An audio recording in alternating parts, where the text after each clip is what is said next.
Discovery dream ಚಾನಲ್ಗೆ ಸುಸ್ವಾಗತ. ಇವತ್ತಿನ ದಿನ ಸುರ್ಮಾ ತವಾ ಫ್ರೈ ಮಾಡಬೇಕು. ಸುರ್ಮಾ ಫಿಶ್ನ ಚೆನ್ನಾಗಿ ತೊಳ್ಕೊಂಡಿದ್ದೀನಿ. ಇದು 1 kg 1400 ರೂಪಾಯಿ. ನೋಡಿ,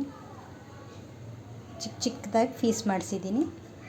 ಇದರಲ್ಲಿ ಸುಮಾರು ಮಸಾಲ ಪೌಡ್ರನ್ನ ಆ್ಯಡ್ ಮಾಡಿದ್ದೀನಿ. ಹಲ್ದಿ ಪೌಡರ್, ಮಿಕ್ಸ್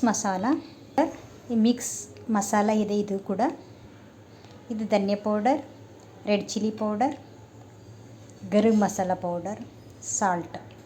ಇಷ್ಟನ್ನು ಚೆನ್ನಾಗಿ ಮಿಕ್ಸ್ ಮಾಡ್ಕೋಬೇಕಾಗುತ್ತೆ ಎಲ್ಲನೂ.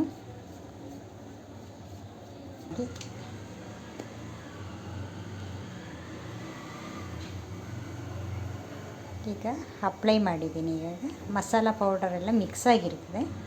ಜೊತೆಗೆ ರವೆಯನ್ನು ಮೇಲೆ ಕೋಟಿಂಗ್ ಮಾಡಬೇಕಾಗುತ್ತೆ.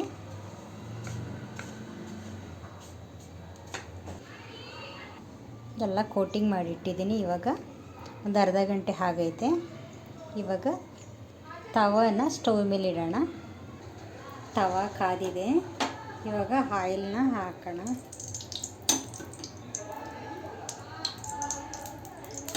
ಒಂದೊಂದಾಗಿ ಚೆನ್ನಾಗಿ ಕಾದಿದೆ. ಒಂದೊಂದಾಗಿ ಹಾಕೋಣ. ಉಲ್ಟಾ ಮಾಡೋಣ.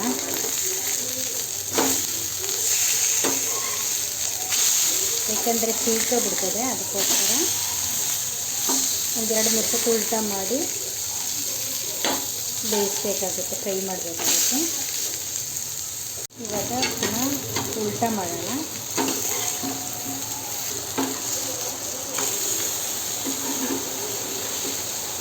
ಇವಾಗ ಸಣ್ಣ ಉರಿಲಿ ಬೇಯಿಸ್ಕೋಬೇಕು. ಒಂದು ಟೈಮ್ ಫ್ರೈ ಆಗಿದೆಯಲ್ಲ, ಅದಕ್ಕೆ ಒಂದು ಸಣ್ಣದಾಗಿ ಉರಿ ಕೊಟ್ಕೊಂಡು ನಾವು ಇದನ್ನು ಫ್ರೈ ಮಾಡಬೇಕು.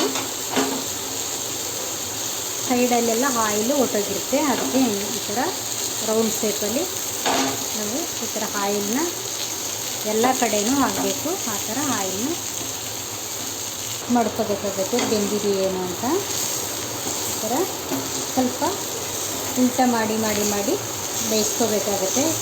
ಇಲ್ಲಾಂದರೆ ಸೀಕೋಬಿಡುತ್ತೆ. ಅದಕ್ಕೋಸ್ಕರ ಈ ಥರ ಉಲ್ಟಾ ಮಾಡಿ ಫ್ರೈ ಮಾಡಬೇಕಾಗುತ್ತೆ. ಸಣ್ಣುರಿ ಕೊಟ್ಕೊಂಡಿದ್ದೀನಲ್ಲ, ಅದಕ್ಕೆ ಈ ಥರ ಮಾಡ್ಕೋಬೇಕಾಗುತ್ತೆ ನಾವು. ಚೆನ್ನಾಗಿ ಫ್ರೈ ಆಗಿದೆ. ಇವಾಗ ಒಂದು ಪ್ಲೇಟ್ ಮೇಲೆ ಹಾಕೋಣ. ಒಂದೊಂದಾಗಿ ಪ್ಲೇಟ್ಗೆ ಹಾಕೋಣ. ಶೇರ್ ಮಾಡಿ, ಕಮೆಂಟ್ ಮಾಡಿ, ಸಬ್ಸ್ಕ್ರೈಬ್ ಆಗಿ. ಎಲ್ಲರಿಗೂ ಧನ್ಯವಾದಗಳು. ನೆಕ್ಸ್ಟ್ ವಿಡಿಯೋದಲ್ಲಿ ನಿಮಗೆ ಸಿಗ್ತೀನಿ.